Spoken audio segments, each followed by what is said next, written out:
Welcome back to the Boneyard podcast, everybody. This is your host, Jared Shafford, along with my good friend, Artemis Brower. We're coming to you this week with episode 218. Artemis. How are we doing?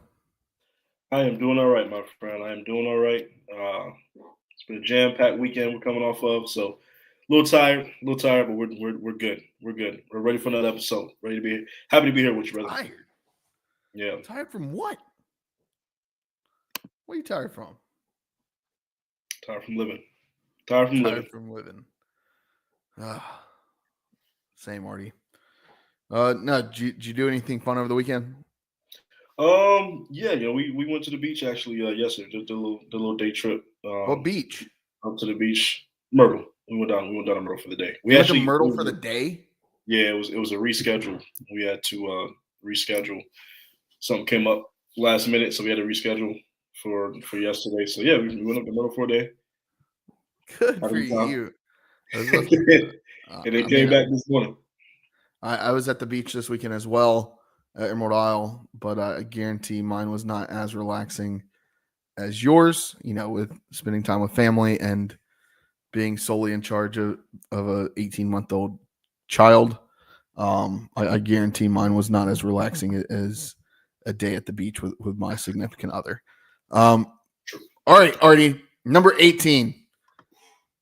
Do you have one for me? I'm going to be honest with you. I'm dropping the ball on the 18 this week. 18 is a weird number to me. It really is. And I was trying to think of an 18 that's not chalk, but I just don't know of an 18 that's not chalk or an 18 that's even relevant that's not chalk, to be honest with you. So I guess if I had to just throw a name out there that most people our age don't know, that's going to be Darryl Strawberry, New York Mets, Hall of Famer. That's chalk, but most people – I see what Jared did there. Jared's not seeing that. I see what Jared's doing there. He likes to go skiing, and I don't know if he's ever seen snow. If you know what I mean. So, but that would be my 18 for the week. And I mean, honestly, he was going skiing and still playing great baseball. So I mean, what can you say? The stories of those old Mets teams and really baseball in general back in the absolutely wow. How are you a supreme athlete doing the things that they were doing? Just insane. Look, we are an explicit podcast, but we can't even talk about some of the things that that they were doing during those times. Now, mine already. I'm going to go a little bit off the map. This guy would be chalk if you were like, oh, like he's a legend, because he is a legend. I'm going Jack Nicklaus. Oh, okay, yeah, I like that one. 18 majors. 18 majors, yeah, is the most of anybody in history. He's won the Masters 6 times, tied for the record with 4 wins at the U.S. Open, tied for the record with 5 wins at the PGA Championship, and he also won the Open Championship 3 times. So that would be my 18 Jack Nicklaus. He also claims that his U.S. Amateur win was a major championship, even though it's not considered one. So you could make the case that he would consider he has 19, but no, it's 18. And did it all over 25 years. I mean, from 1962 to 1986, he finished second in 18 other major championships. So 36 top 36 finishes. Jeez. And now I'll say this. There's a debate, Jack Nicklaus or Tiger Woods, who's the better golfer. Tiger Woods had to play better golf than Jack Nicklaus. It's better competition. The people Tiger Woods was playing against were more elite competition. Look, you take Phil Mickelson out of the equation, Tiger Woods probably has at least two or three other major championships. I mean, you take Tiger Woods out the equation, Phil Mickelson might be the greatest of all time. Yeah. So Lefty. I mean, no. Tiger had to play some all-time greats. He kept great golfers from winning more majors than they probably should. So, yeah, I mean, and then you look at it. Tiger has more wins on the PGA Tour, of course, and he's played less. So Tiger's played 358 times on the PGA Tour. This is quick stats with 82 wins. Jack played 586 times on the PGA Tour with 73 wins. So Jack won 12.5% of the time that he played in a PGA Tour event. Tiger's won over 23% of the time. So how many majors does Tiger have? Is 14, 15? Tiger has 15. 15. So he's not that far off. It's not like No. it's like a huge gap. So, and I think I really think that if Tiger can figure out his health, I still think Tiger Woods can win a major. He can still win a major. Yeah, I mean, he proved that a few years ago at the Masters. So I mean, Phil Mickelson won the U.S. Open at 50 years old. Yeah. So, and Tiger's not quite there yet, even though he has the body of about a 92-year-old. He's got a bionic body right now. He is put together by screws. That is 10 men. He looks better. He looks better over the last year. But this isn't a golf podcast. If you want to listen to a golf podcast, they're out there. Yeah. Go check them out. All right, Artie. Lots to talk about. We'll do around ECU athletics before we get into the ECU game against Florida Atlantic last week. Yes. First and foremost, can we get some clicks for ECU soccer, American Athletic Conference champions? What a ride! What a run! Artie, could you say that they have the Boneyard bump? Like they were. I didn't. I was going to bring it up. I was like, I don't know if them being on the Boneyard podcast that kind of accelerated and kind of helped them get over the hump there. That's a Boneyard bump. Yeah, Boneyard bump. Boneyard bump. Look, I mean, Maeve English build the statue yesterday. I want a statue of her with that save in overtime that kept them alive. Yeah. That was absolutely. And this is against the number one seed too. This is Memphis. This is a top 20 team in the country. Yeah, like this is one of the premier teams in the country right now. They've won what? I believe they had won 4 or 5, maybe even 6 straight American Conference tournaments. And ECU, for being in their first tournament, I believe, wins their first tournament and punches their ticket to the big dance. Yeah. Are you just going through some notes here? We talked about Maeve English. She was the tournament most outstanding defensive player. Annabelle Abbott, who was the tournament offensive most outstanding player. That's a mouthful. Tournament offensive most outstanding player. She's the one that scored the game winner, the golden goal against Memphis yesterday. Erica Roberts, Sydney Schnell, friend of the podcast, Sydney Schnell, and Abby Soa were also named to the all-tournament team. Last time the Pirates had played in a conference quarterfinal was a 2023 loss to Charlotte. They beat Charlotte in the quarters earlier in this tournament with a golden goal. The last time they had played a semifinal was in 2018 with a loss to South Florida. ECU played South Florida in the semifinals this year, beat them in penalties, which I watched that game from the field at Dowdy Ficklin. Electric. And then the last and lone time that the Pirates had played in a conference tournament final was in 2008 in a loss against Memphis. So you right all those wrongs and you come out victorious. And then and then you win the conference tournament. Look, I'm not going to say that I was fully expecting to do this, but this is the kind of thing that happens at ECU. We saw it a couple years ago with women's basketball. We're seeing it now with soccer. ECU can go on some of these magical runs. We need it to happen in all sports for a couple years. Like give us some of those, and then we build momentum. Other sports build momentum. So yeah, I mean, already ECU punched their ticket to the big dance. Going to the dance. They will face the number 3 overall seed in the tournament on Friday. Yep. South Carolina at South Carolina in Columbia. ECU is 10-3-7 on the year. South Carolina is also 10-3-7, even though they had a tough run through the SEC championship bracket, having to beat number 2 Mississippi State 3-0 before falling to number 21 Texas 1-0 in the championship game. Look, it's an uphill battle, but I believe in these girls. I could listen to Gary Higgins narrate ice melting. His accent, man, like that he reminded me of watching the Masters. I should be listening to him talk about golf on a Sunday afternoon.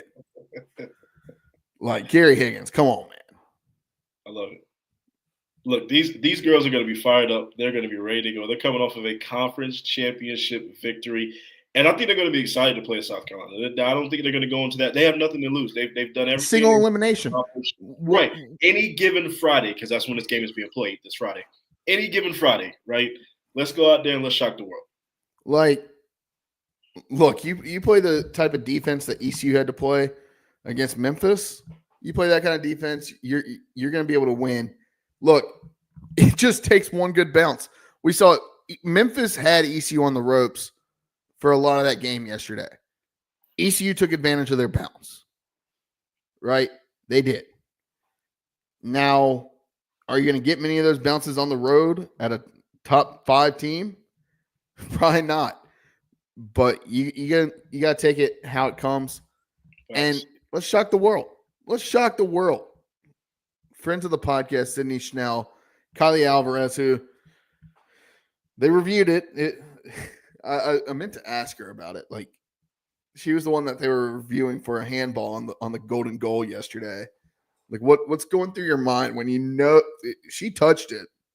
Yeah. But like it was, I think they deemed it as like it didn't affect the play. Mm-hmm. What's going through your mind in that situation when you're like, oh boy, this team just won it? Yeah, but I definitely touched the ball. Yeah. Anyways, sometimes you just need a bounce like that. Sometimes you just need a bounce. All right.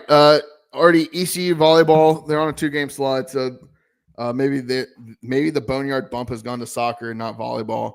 After an amazing string of wins, the Pirates have wrapped up a tough stretch of the conference schedule.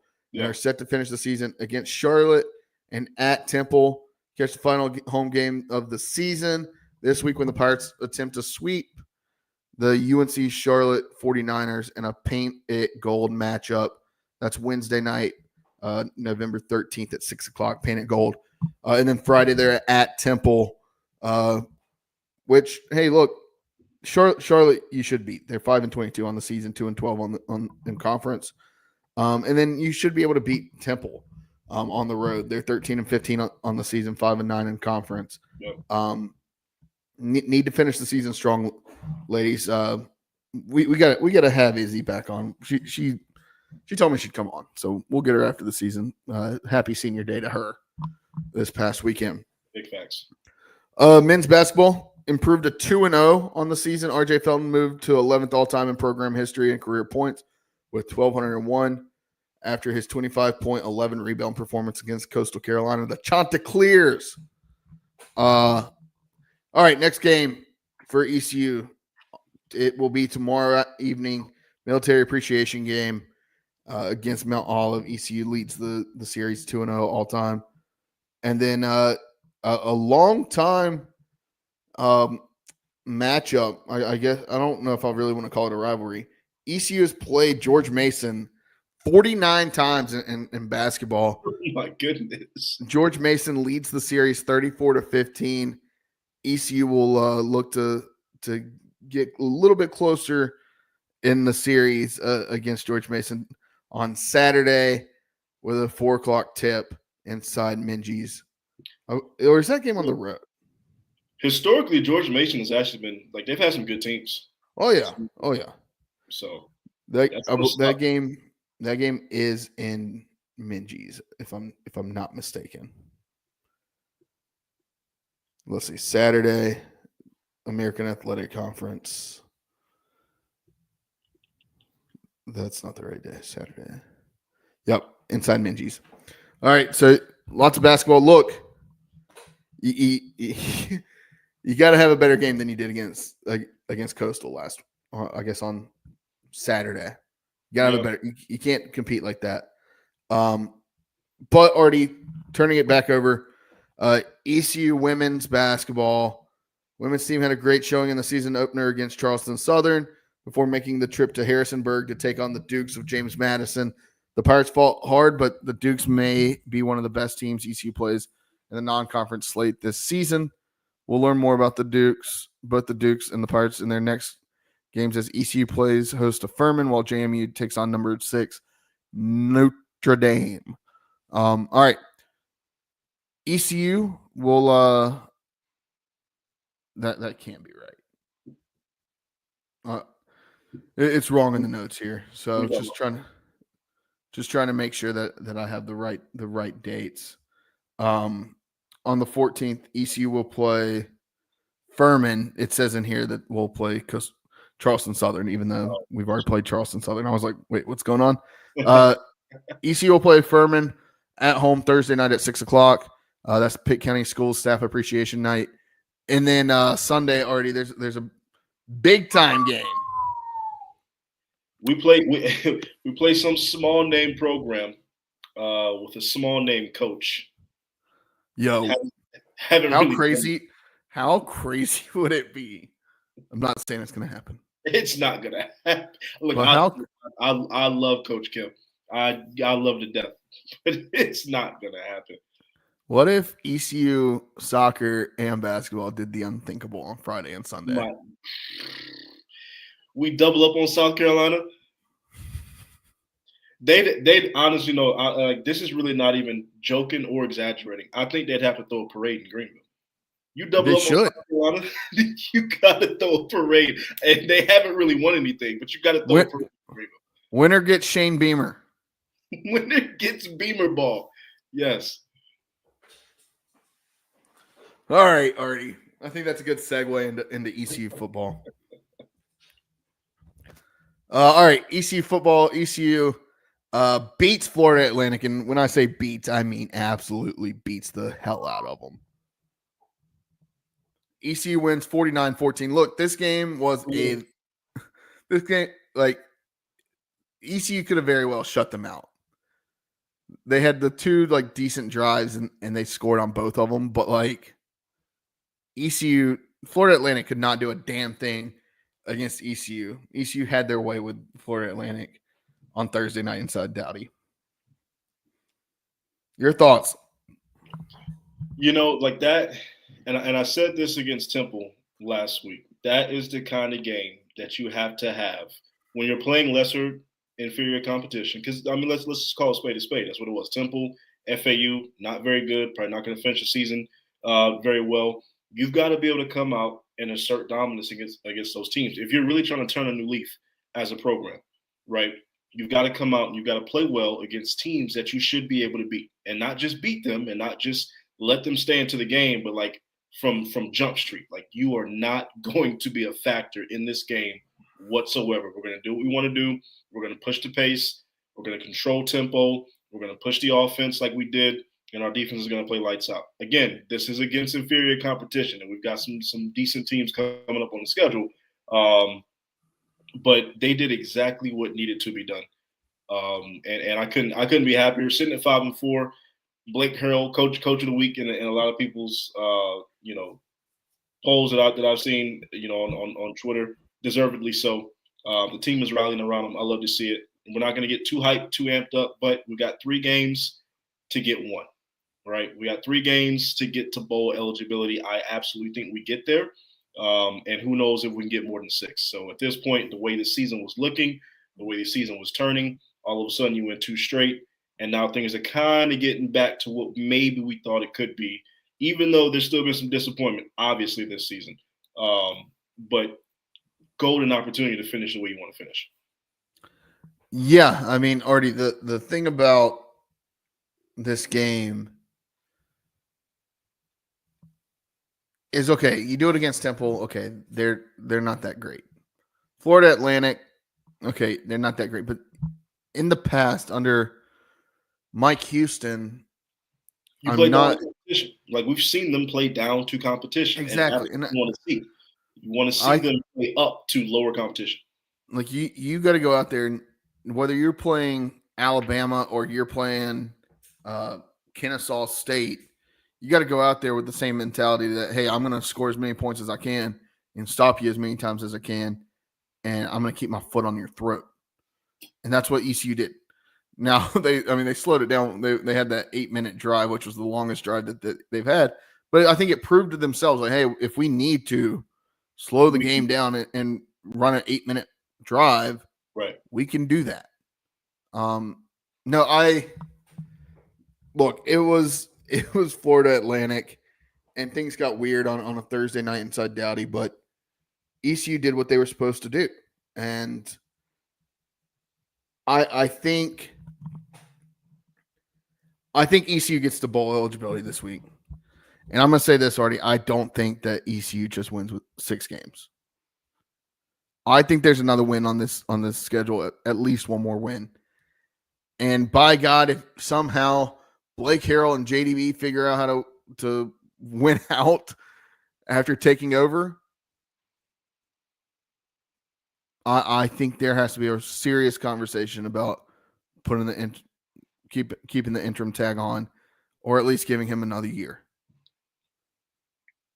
I think you have to have that conversation, because he would warrant that conversation. My only caveat to that is just to play devil's advocate, because we've seen this happen a lot, right? Where the interim coach comes in, the team is rejuvenated, they galvanize around the interim coach, right? They finish the season very well, it looks very promising. Then you take that interim tag off, and the skeletons kind of resurface, and it's not what you maybe thought it could have been. So that's my only caveat to that. I understand that. I just believe that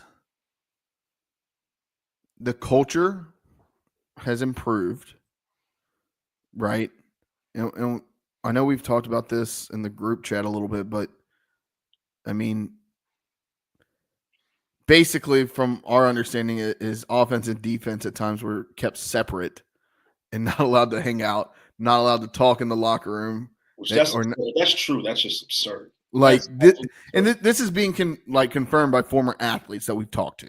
That's just absurd. That, hey, like, I can't guarantee that we were always separated, but we were pretty much siloed in our specific teams. Defense and offense were siloed. The only time you really meshed was if you were on special teams with somebody. That was the only time. And then they also said, look, the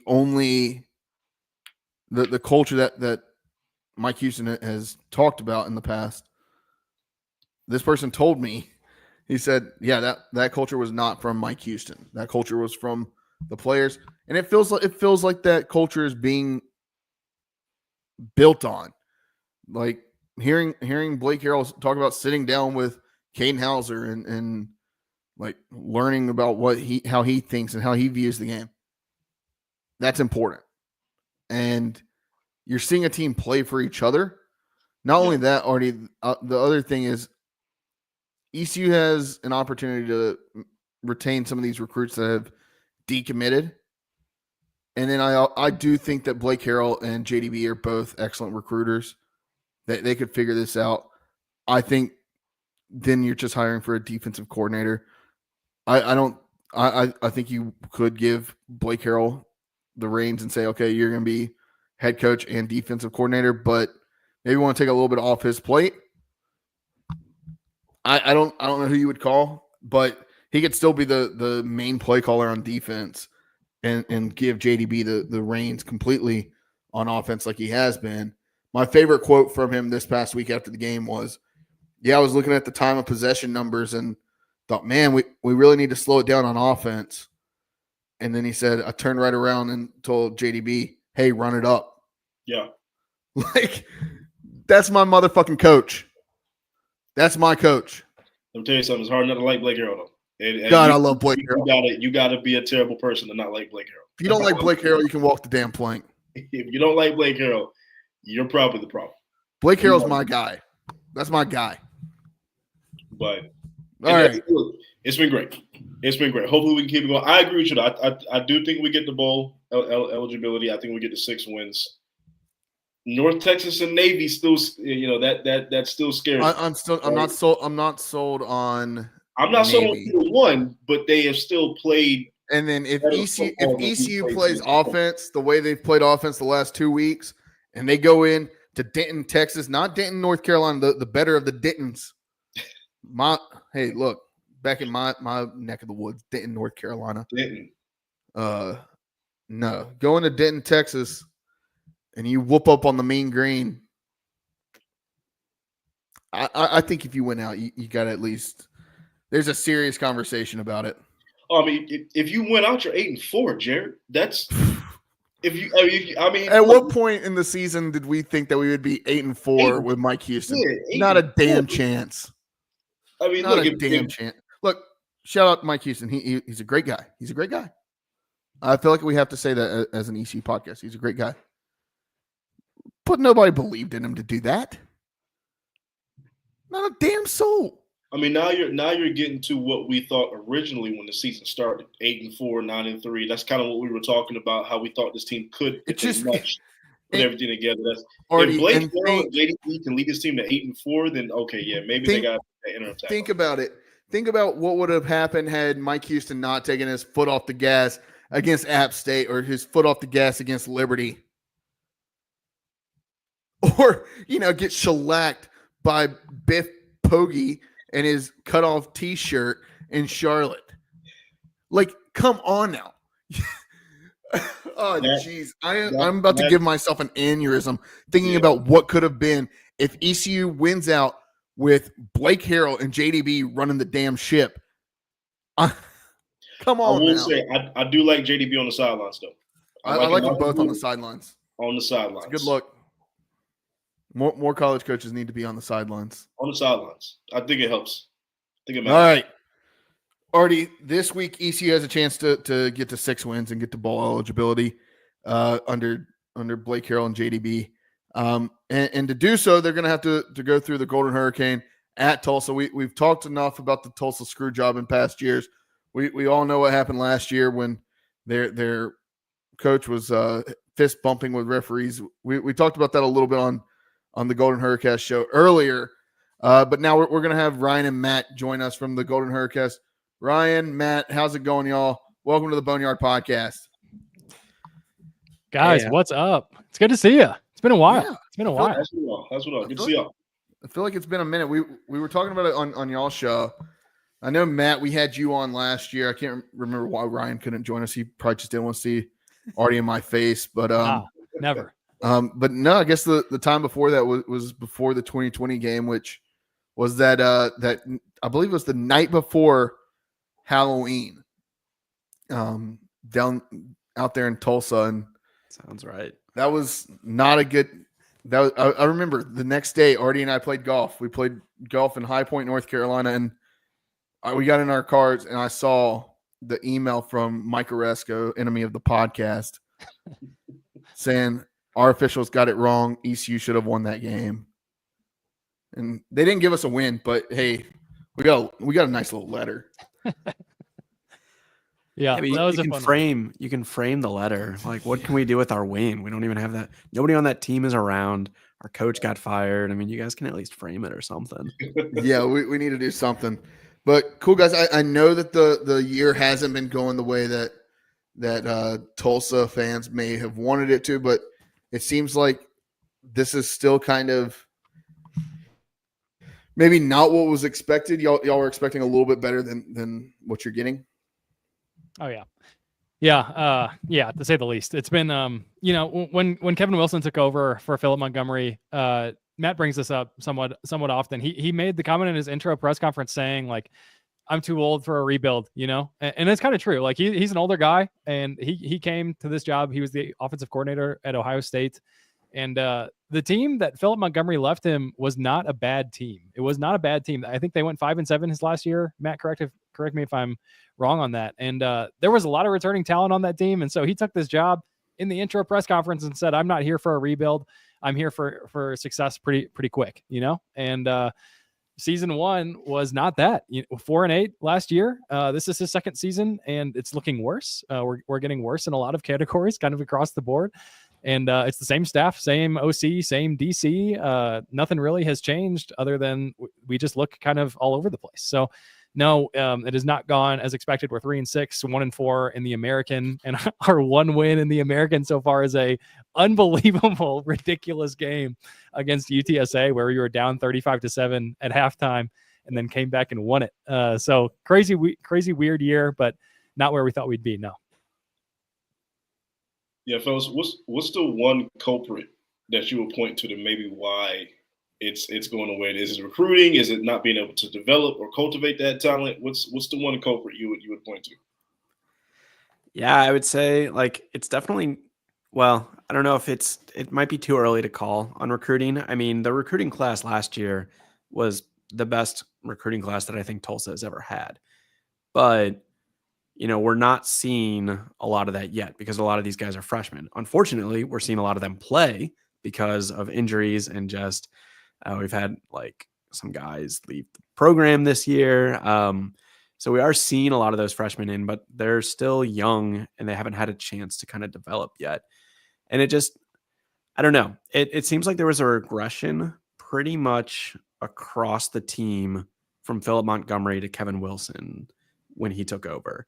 And we know Philip Montgomery had a really good like strength program. I mean, Tulsa put out a couple first rounders back-to-back years. Zaven Collins, as you guys remember from the 2020 year. And so like we had a really good pipeline, I think, of taking these overlooked guys and turning them into really good players. And Kevin Wilson, at least in the short time that we've seen him, and I will caveat small sample size. It's only been 2 years.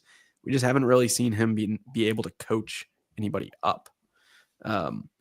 We've seen flashes, like last year towards the end of the season, Kirk Francis came on, played 4 games as a true freshman, as a walk-on, got a scholarship, and then won the starting job this year.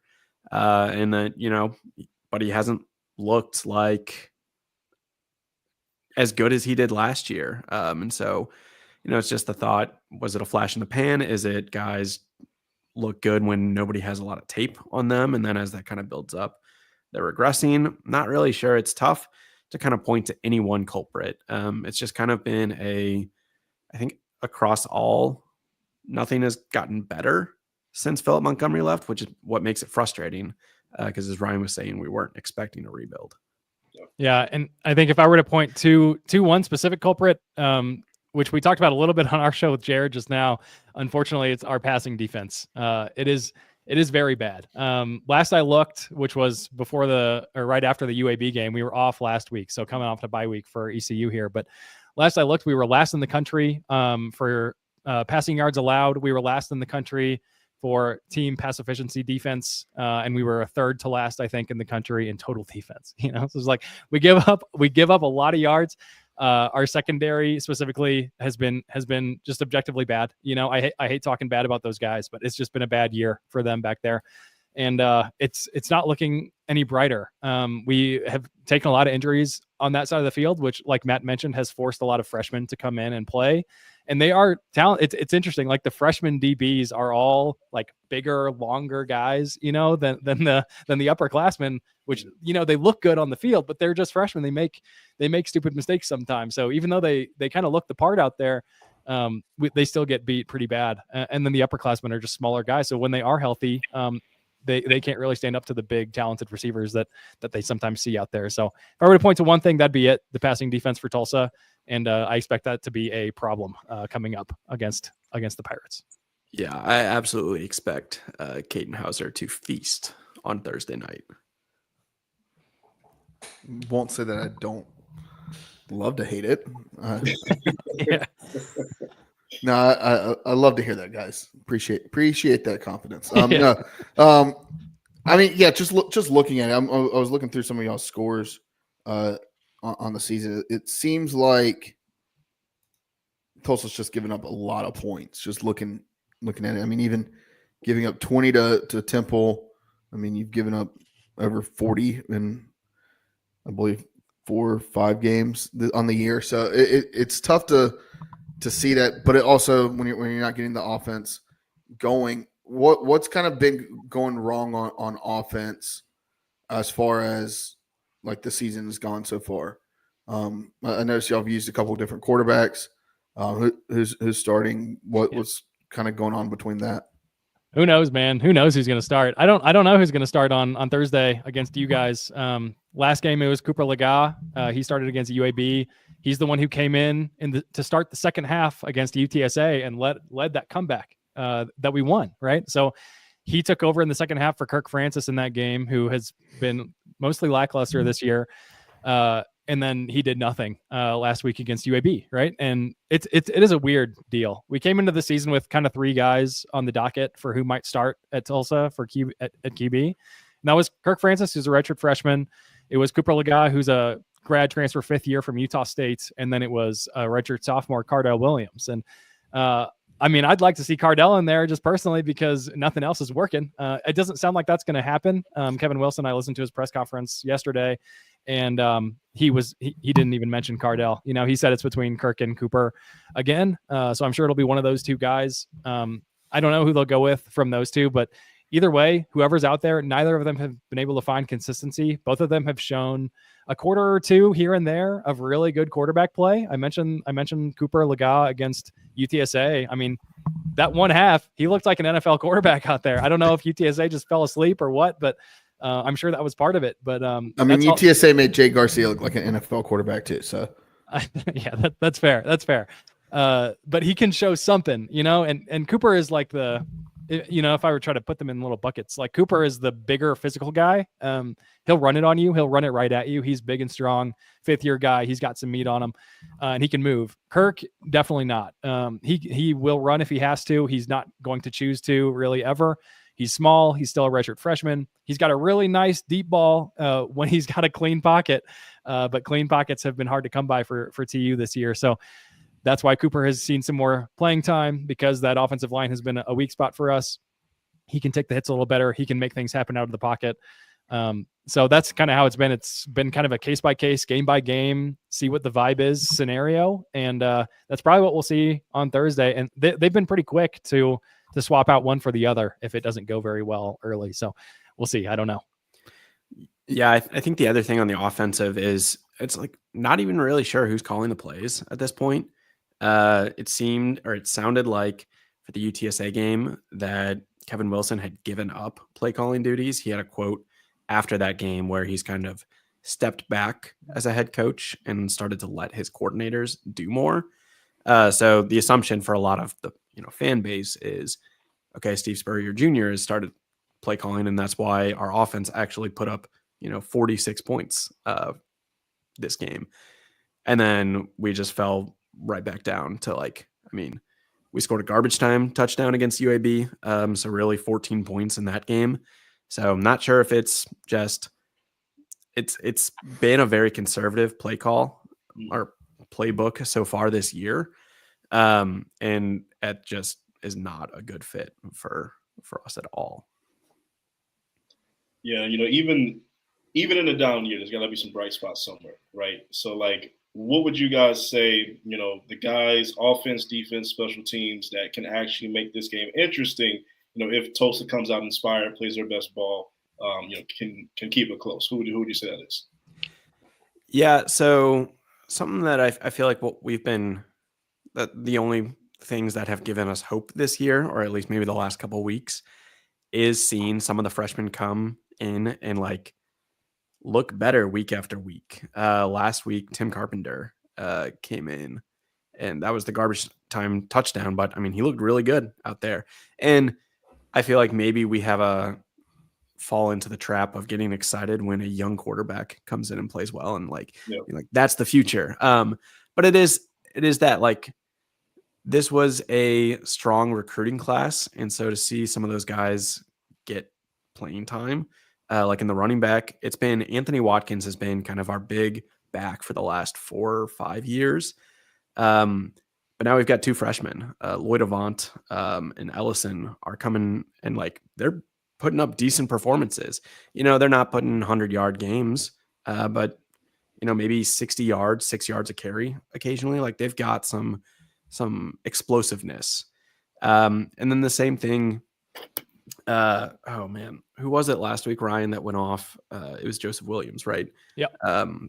Freshman wide receiver, same thing. Like we're starting to see some of these playmakers actually step up on the young guys. Mm-hmm. It's just a matter of, are we going to be able to get the ball to them? Like our offensive line has struggled. It was a completely like fresh offensive line this year, which hurts our passing game, hurts our running game. And so like, I don't know. That I would say if the bright spot to look out for us, for Tulsa fans, what we're kind of looking for is a lot of these young guys to like step up, because that all of a sudden, if they're having good seasons kind of to cap off this year, I feel a lot better going into next year than I did like 2 weeks ago.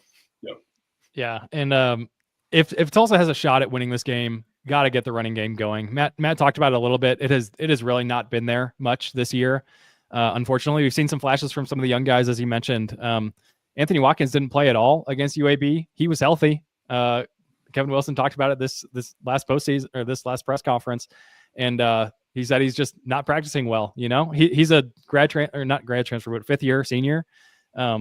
Kind of was making allusions that he kind of gave up on the year like Anthony Watkins did. And that's not what you want to hear from a senior leader kind of guy in your team. So I don't know what's going on there, but got to get something going. Our kind of second running back is Bill Jackson. He's a junior. He's from St. Louis, Missouri, which is where Matt and I are both from. So love seeing him out there from Cardinal Ritter Prep. And that's always cool to see. And then the other thing, if we can't get the run game going, on the defensive side of the ball, got to make something happen on the defensive line. They've been the bright spot of this team of any category this season. They are really good all the time, pretty much. They're kind of the one group we can really count on to deliver every week. They've been rock solid. They're top 25 in the country, or at least they were last week in team tackles for loss, and they've got some real ballers on that side. So watch out for them, and they're going to have to play well to keep it competitive in this one. For sure, yeah, and I believe that I think the spread right now is at 13.5. How do y'all feel about that? I mean, against an ECU team who has fired their coach, coming in 13.5 point dogs, are y'all confident in covering, or how you feeling? I mean, it's hard to be confident in Tulsa's team in any way, really, where we are right now, but. I mean, you look like ECU. I know you guys obviously know this, so I'm saying this more for me. But 56 points 2 weeks ago and 49 points last week. It's like, come on now, what are we doing? And the way you're scoring is kind of that's the kryptonite is the word I'm looking for Tulsa's defense. So I don't feel great to put it bluntly. I think 14. I bet you guys will cover. I think you'll probably win unless we are coming off a bye week. Maybe that's something. We'll see. Maybe they make some tweaks here and there that get something rolling. But what we've seen the last several weeks out of Tulsa football, aside from the second half against UTSA, has been a lot of nothing. So I hope I'm wrong, but I feel like Pirates will probably cover. Yeah, I'm not convinced like firing your coach actually doesn't make you a better team in the American like midseason, because you guys did it and have looked really good the last 2 weeks. Rice did it. They won their first game after firing their coach and then played Memphis real close this weekend. So, I don't know if that really has any impact on this game. I feel like 2 years ago, I would have said absolutely Tulsa covers, because we just had a habit of covering. Like we played every game close. That has not been the case. I feel like with Kevin Wilson, we have had way more blowouts than we had with 8 years under Montgomery. So like And I mean, it's a stoppable force meets a movable, whatever. As Ryan said, our passing defense is atrocious. That's where I expect to get beat. It might look closer at the end of the game. It kind of did against North Texas, similarly to UAB, but it was never that close of a game. I didn't realize Kevin Wilson, North Carolina guy. That's right. That's right. He played at, was it UNC he played at? Huh. He played somewhere out there. I can't remember where it was. I'm looking it alma up. mater is UNC. UNC Chapel. Okay. Yeah. That's all right. I already don't like him. Yeah, there we go. It's okay. I don't think he likes us. Yeah. So that's how we felt about Mike Houston. So don't worry. Just give it 4 more years. Oh God, I hope not. Well, we'll see. I don't know. Well, fellas, Artie, you got- I was gonna say because I do want to ask you that because I feel like this is a question that just curious about because I feel like Tulsa, much like ECU, they don't want to get to a point of irrelevancy, and especially in today's college landscape and college football. Where do you feel the program is now going forward in like today's college football landscape? And do you think Tulsa can get back on the right track to where they're not getting to a point of irrelevancy? And ECU, we're the same, in kind of in that same boat. So. Yeah, I mean, I think Tulsa is similar. Like we've had, like we are a storied program. We've had college football since, pretty much the beginning of college football is like a big organized sport. But as far as like where we are now, it definitely like we're going the wrong direction. A lot of the sport, with all the changes that are coming in, NIL, transfer portal, Tulsa's just not set itself up for success in either of those. And I mean, there are obviously going to be challenges. Tulsa is the smallest school that has, FBS football in the country. So, we're coming at a difficult, even in the conference, we're not quite at the same level as a lot of our peers in terms of resources. But that really, I don't think is an excuse for Tulsa because we think we should be able to compete. And I think there are some things recently, like our new athletic director, Justin Moore, who came from Texas A&M. He was a huge part of their funding, getting all of the money that they can as a program, which I think is very good. And the direction he kind of has the athletic department going, I think is the right direction. Mm-hmm. It's hard. Well, it's actually very easy to be doom and gloom on this coaching staff. It's maybe not the right decision since it's not even 2 years in. Right. But it's very difficult looking at some of the other names that were kind of floating around during the hiring process. You've got Barry Odom at UNLV, who's taking that team really well. You've got Brennan Marion was a name who's also at UNLV. GJ Kinney at Texas State, who's got them on the right field, on the right track. So it's like, you look at those and then you look at where we're at, where we went from 5 wins to 4 wins, 3 wins this year, not really seeing where that another win is going to come from unless we kind of sneak one out. Like that's how I felt last year. Of Kevin Wilson's 7 wins that he has at Tulsa so far, I feel good about 3 of them, 4 of them maybe. A couple were FCS. We should have lost you guys last year. That was the strangest play that I've ever seen on that fumble to end that game. And so we've never looked good on wins for the most part. And a lot of our losses have looked bad. So there's a lot of pessimism around University of Tulsa football now. But I feel like if Tulsa can figure it out, and it seems like our new athletic director is going to be the guy that probably can, there is a way to kind of get out from it. But if we don't make a change, give Kevin Wilson a 3rd year, okay. I mean, you're going to probably piss off a lot of people that are hardcore Tulsa fans. But if you kind of stick with that for too long, it's going to make it a almost insurmountable return for the university. Yeah.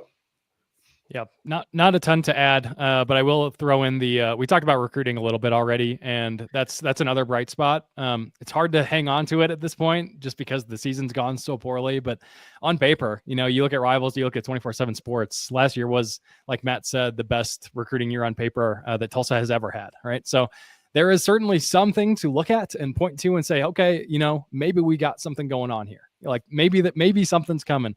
But in the era of the transfer portal, it's hard to just sit and wait. Patience is long gone in college sports. But Tulsa, for one reason or the other, has chosen really not to pursue the portal heavily, at least early on in a coach's tenure. We saw it with Eric Conkle when we hired him after firing Frank Haith. It sounds, from all indications we've been given, kind of like a mandate to hold on to the current players and see how they do in his system before going back to the portal, right? And it didn't work out very well in year one. Year two, he hit the portal pretty hard. Kevin Wilson's first year really didn't hit the portal hard at all. Same situation. Didn't go super well, 4-8 last year. Hit the portal much harder second year, but still not like all in. It wasn't a wholesale change, after a 4-8 season. So if he does stick around in the third year, I am interested to see what the dynamic is in the portal. For sure, guys. Well, appreciate it. Always love getting a chance to talk to y'all. I feel like we're ready to play y'all this week. I want to get out there. I feel like we need to get a flight out to Tulsa sometime. Look, I have never visited the state of Oklahoma, so I would love to get out there. It's a great place. You can come see it. We talked to Jared when he was coming on ours that Sports Center's Matt Berry is doing like this road trip thing every week, and they're coming to Tulsa for this game. So it should be really fun, cool environment for the game, and it's gonna be kind of weird with it being a Thursday, so you're gonna have students in classes during the day and stuff. But I'm sure it'll still be awesome. So this would be a good one, but I know it's probably too late for you guys to get out there. They don't cancel classes. Oh, maybe they will. That's a good point. They probably will. I know, they used to cancel. What was it? After 2:00, classes were canceled on Thursdays. Those were the best. That's cool. That's a good idea. Yeah. Hey, I mean, you only got 4,000 students. Like, yeah. Why even have class? That's what I'm saying. That's how you know we went to ECU. Yeah. All right, guys. Matt, Ryan, thank you again for joining us. Best of luck this Thursday night, and then going forward throughout the rest of the year. Best of luck to y'all. Yeah, man. We'll catch back up. We'll catch maybe sometime during basketball season. We'll do a basketball roundtable or something like that. Let's do it. I'd love it. Great talking to you guys as always. Super fun to come on. Really love your guys' show and how you do it. So I've been watching your guys' live thing every now and then. We might do a live version of ours here pretty soon. So we'll see. It's fun. We're doing it well. We didn't think that we would enjoy it, but it's fun to do it live. And look, we put it out the podcast. We don't really do any editing to the podcast. So whatever you see live is whatever you're going to hear on Apple. So there's no cuts. Yeah. There's no cuts. Editing is the worst. It's my least favorite part of doing this thing. It's terrible. It's terrible. All right, Ryan, Matt, y'all have a good one. Thanks for coming on. See ya. Yeah. Once again, that was Matt and Ryan from the Golden Hurricast. Artie, how are we feeling? Feeling good, brother. Feeling good, man. Going into this Thursday matchup, second straight Thursday game. Going to be on ESPN once again. And like you mentioned before, this is our best chance to get two bowl, eligibility before we have to face North Texas and face Navy, which are still two games I think that we can absolutely win if we play our best football. But I'm feeling good, right? Sitting at 5-4, playing an opponent that we probably, if we come out and do what we're supposed to do, and we don't play down to competition, we play up. This is a game we should win, and that's no disrespect to Tulsa. That's no disrespect to what they're trying to build, but this is absolutely a game we should win if we come out and play our best version of football. So I'm feeling good, but with ECU football, you can never feel too good. So we'll see. For sure. All right, Artie. Let's move along. Do you have a walk the plank? I don't think I do, brother. I don't think I do. Not much. I guess my one walk the plank It's something that's like real trivial, and I guess I just saw this today, and I'm just like, okay. And that's the whole Giannis thing. I don't know if you saw what Giannis did to Jaylen Brown in the game last night. He basically Jaylen Brown was trying to come up, dap him up, and Giannis kind of went up like a fake dap, and then did the whole little hair thing.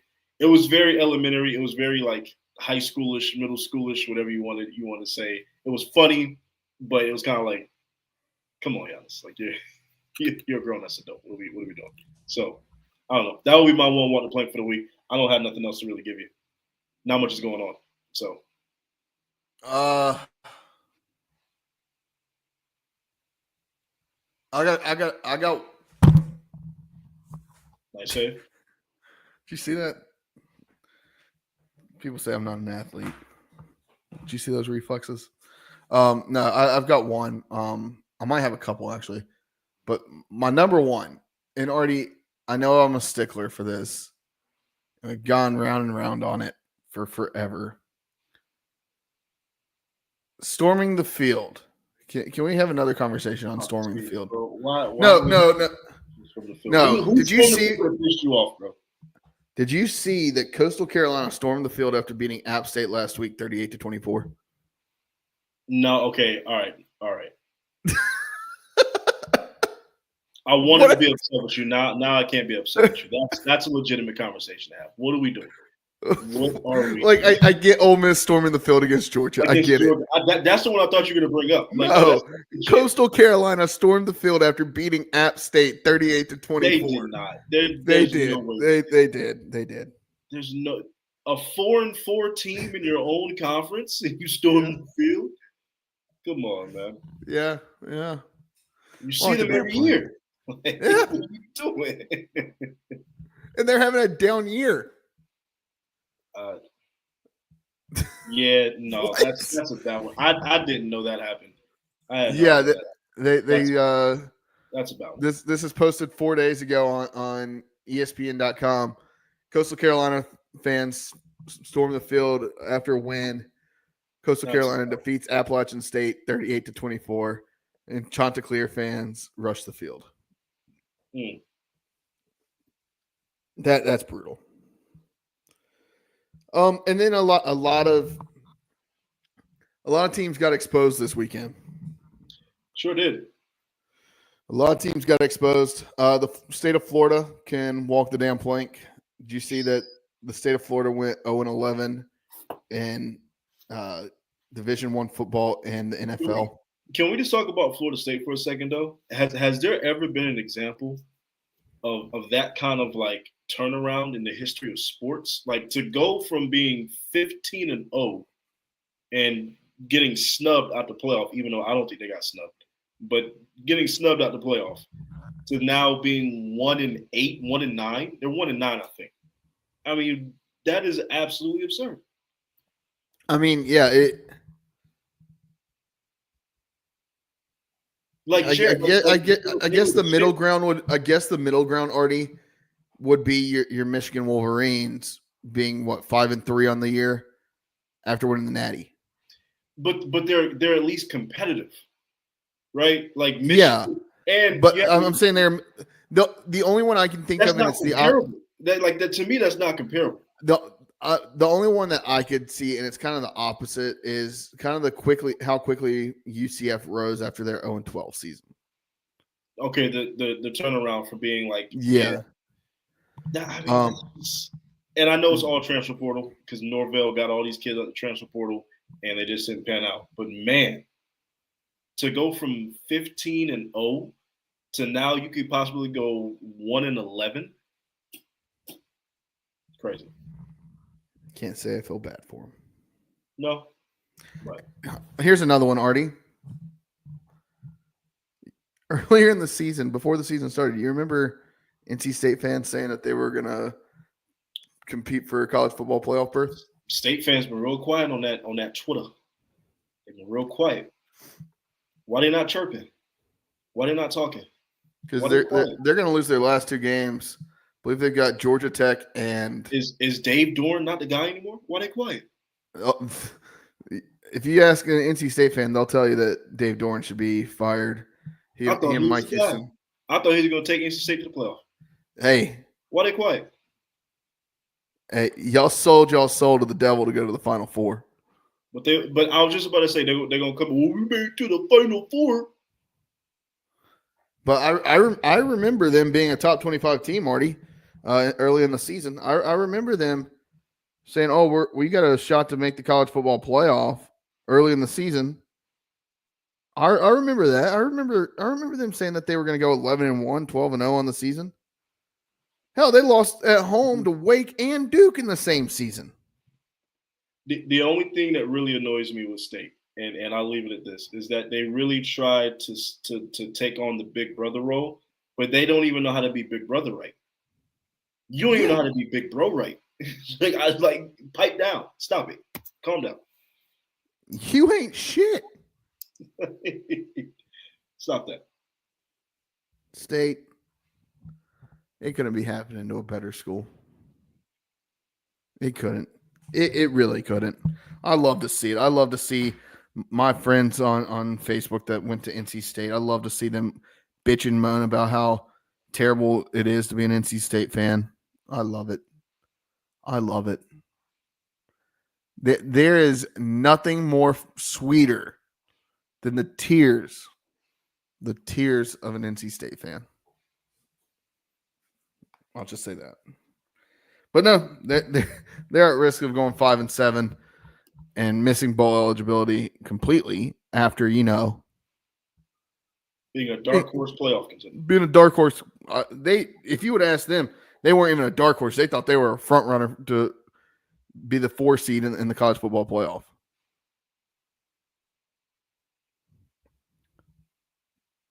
We're gonna see it this year.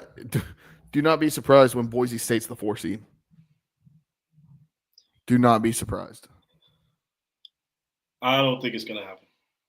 I think at best they're a 5 seed. At best, Boise gets a 5 seed. If they're not the 4 seed, they're going to be the 12 seed because the college football playoff committee is some cheeks. Oh, but because you know how the committee is going to do. I mean, there might be a 3-loss SEC team in the playoff. If we're being honest, there's very well going to be there's likely going to be a 3-loss. There's definitely going to be two 2-loss SEC teams in there. So, oh yeah. There's going to be a whole bunch of 2-loss SEC teams in there. I mean, everybody in the SEC at the top has 2 losses, and then the 1 loss Boise State has is a close game against Oregon, the number 1 team in the country. In which Oregon has looked every bit the number 1 team in the country. They're legit. Yeah. Oregon's legit. They're good. Oregon's good. Like, honestly, I think the 3 I'm hard pressed to say that I don't know what the rankings are this week. I haven't looked. Of course, Ohio State, Oregon are 1 and 2. Not in that order. Oregon's 1, Ohio State's 2. I think Penn State's still a top 5 team in the country right now. Yeah, the only thing with Penn State is that their offense can be so pedestrian sometimes. But I do believe so can some of those SEC teams. Yeah, look at Georgia. Georgia looks like they're world beaters some weeks, and then they look like damn. Yeah, you don't know what you get. Chapel Hill. You don't know what you get out of Georgia. Yeah, Carson Beck is like playing Russian roulette. You really don't. I think the Big Ten is the Power 1 conference, really, if you ask me right now. I do think that you've got a couple really good teams. I don't think that you have, like, outside of Oregon and maybe Ohio State, I don't think you have any great teams this year. Yeah, there's no great teams this year. But that's what you want to see in college football. You don't want. I love it. We need that parity. Great teams. I want to see parity. I will not be surprised at all if Boise State, and I'm not. I mean, Boise State could falter and Army could sneak in there, but I would not be at all surprised if Boise State.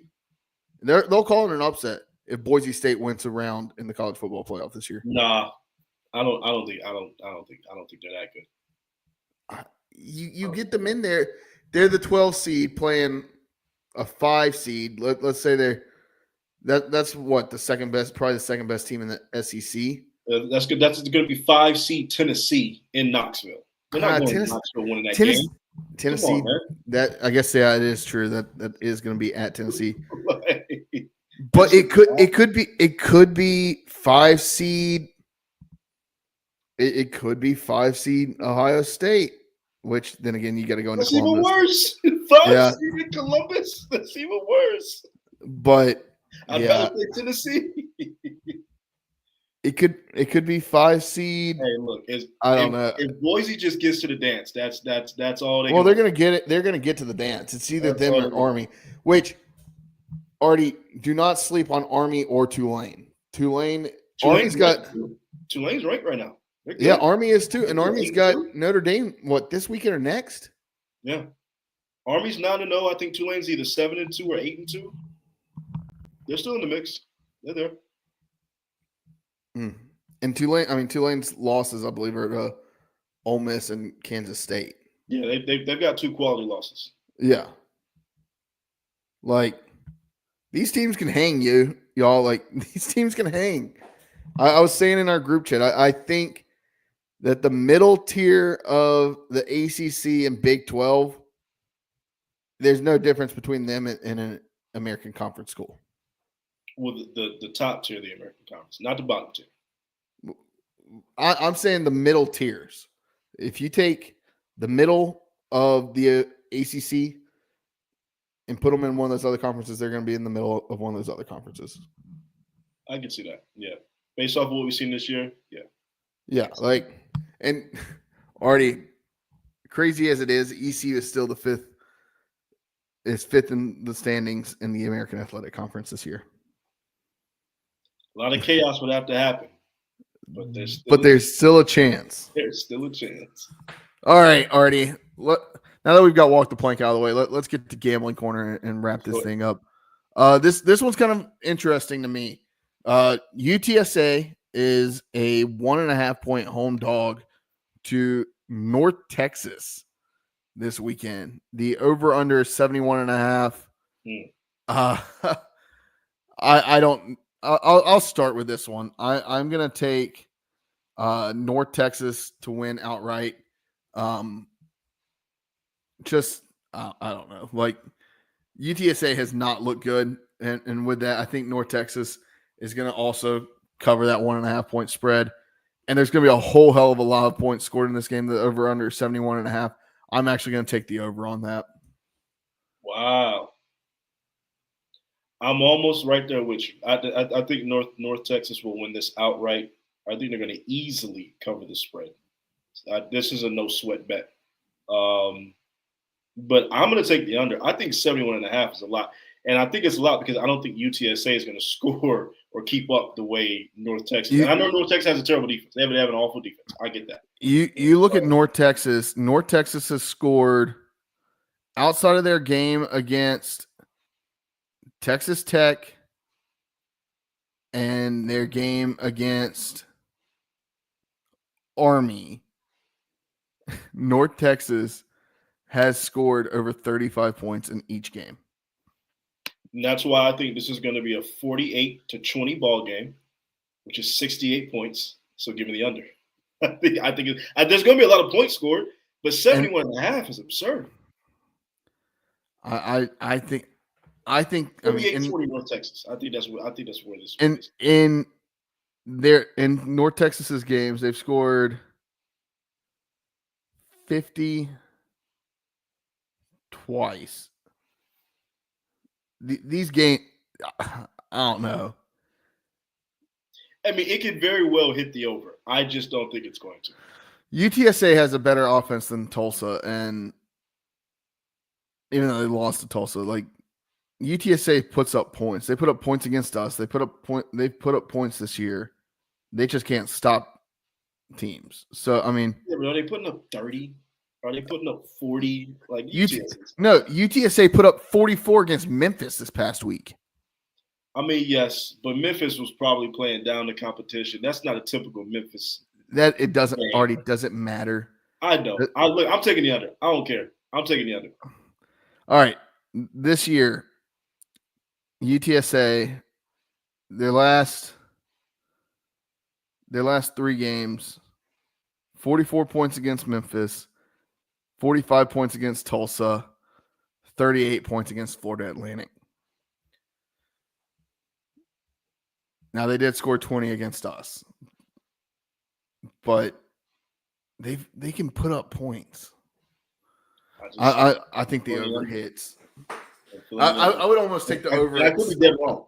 I would almost take the over at like 75. Like this could be 48-35, 48-40. Who knows? Like, there damn well might be 80 points scored in this game. So you're taking North Texas.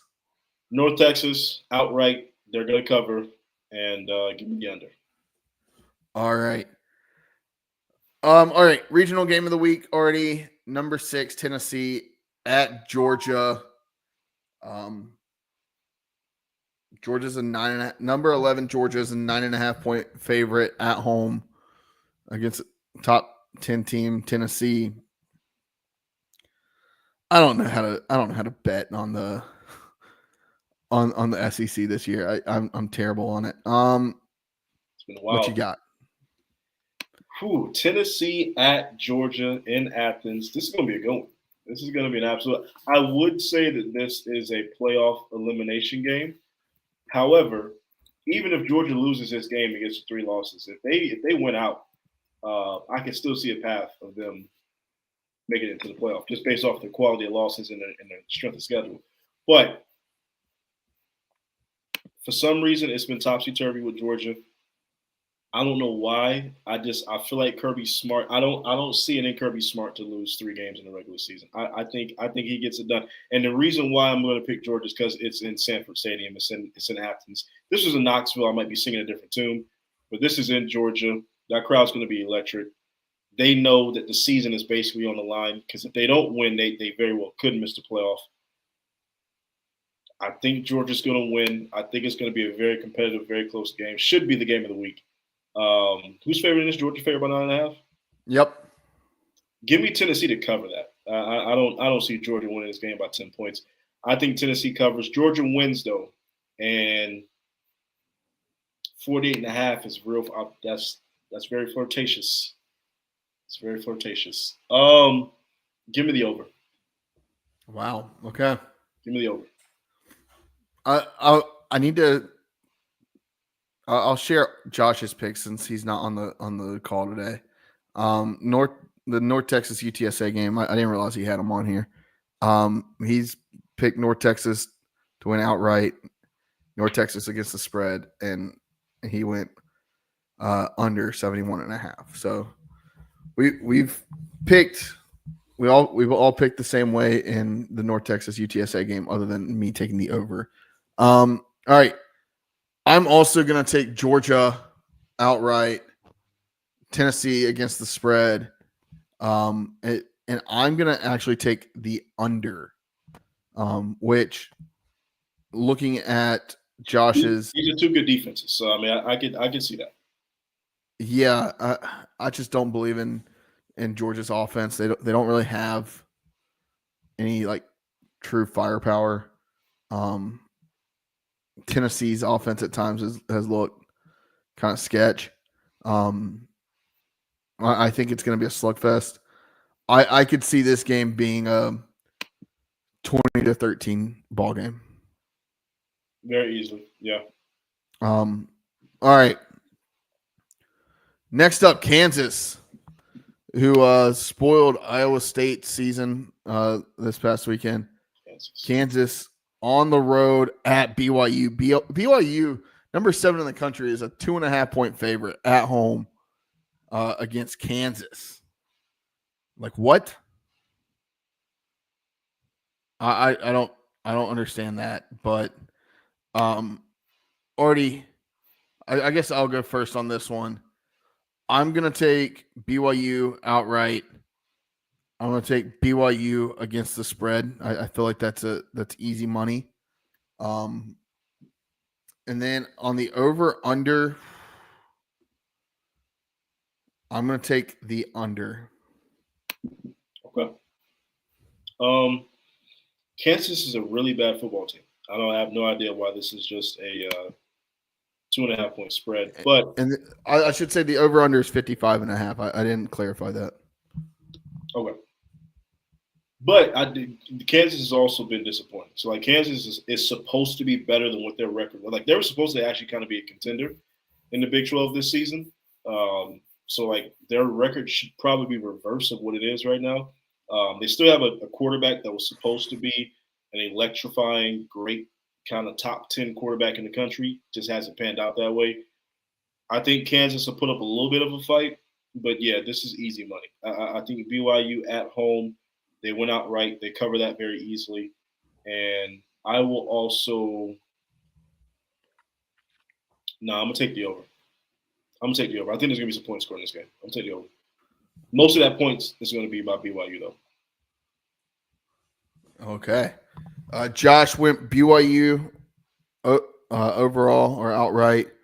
BYU against the spread, and he also went the under. So Josh and I are kind of on the same wavelength here. I feel like. All right. Artie, game of the week. Game of the week. It's not Tennessee, Georgia. Come on now. It's not Clemson, Pitt. Come on now. It's not. I'm looking at some of these games. I didn't know Clemson Pitt were playing this weekend. It's a good game too. It's not. None of the games really matter.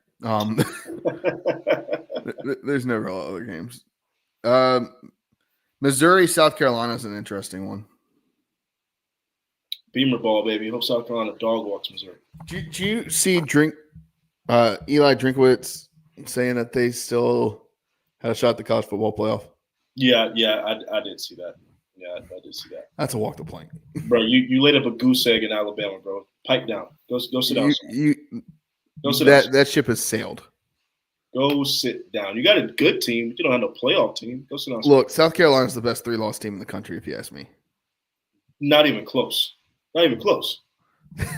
South Carolina's a damn good football team. All right. Anyways, ECU, Tulsa, Thursday night. ECU, at the time of recording, is a 13.5-point favorite on the road at Tulsa. The over-under is 60.5. All right, Artie. I'll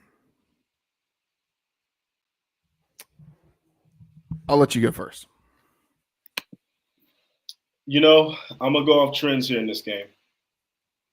And so I'm going to take the over because I do think there's going to be points scored. And I do think ECU's offense has finally found what it's looking for in Caden Hauser. I think JDB has been unleashed finally this season. And I think ECU is getting at least 30 or more. So I'm gonna take the over in this game. Obviously, I'm going to take ECU to win. That 13.5, that's a lot. That's a lot for an ECU team that we know they can play suspect sometimes. That's the one thing I'm hung up on. Do I think ECU can cover that? Screw it. I'm going to say yes. Just because we're playing Tulsa. And I do not believe that – I think Tulsa is going to have some fight early. I don't think they're going to have fight late.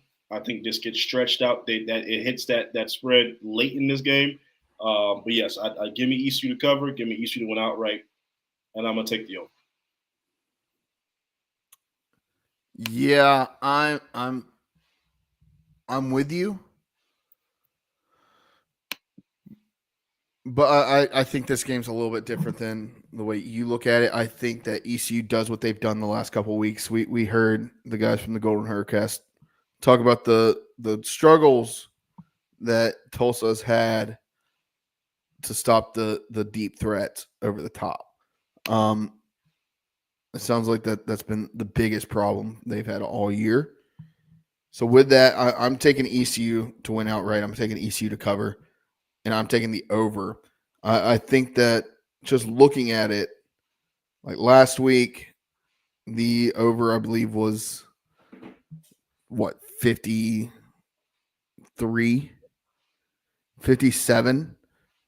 That over hit relatively easily. I mean, it was kind of a backdoor, but it hit. The week before, ECU damn near covered ECU did hit the over on their own, and they almost did it last week. And really even before then, ECU just looking at their numbers, ECU against Army, the over was 46.5. That hit. ECU at Charlotte, that over hit. I'm seeing a trend of the overs hitting in ECU's games. I'm taking the over. And I think with the newfound offense that this Pirates ball club has, I'm what was the over? 60.5? Yeah, 60.5. I'm taking ECU I'm taking the over here. And I think ECU is going to get a big chunk of that themselves.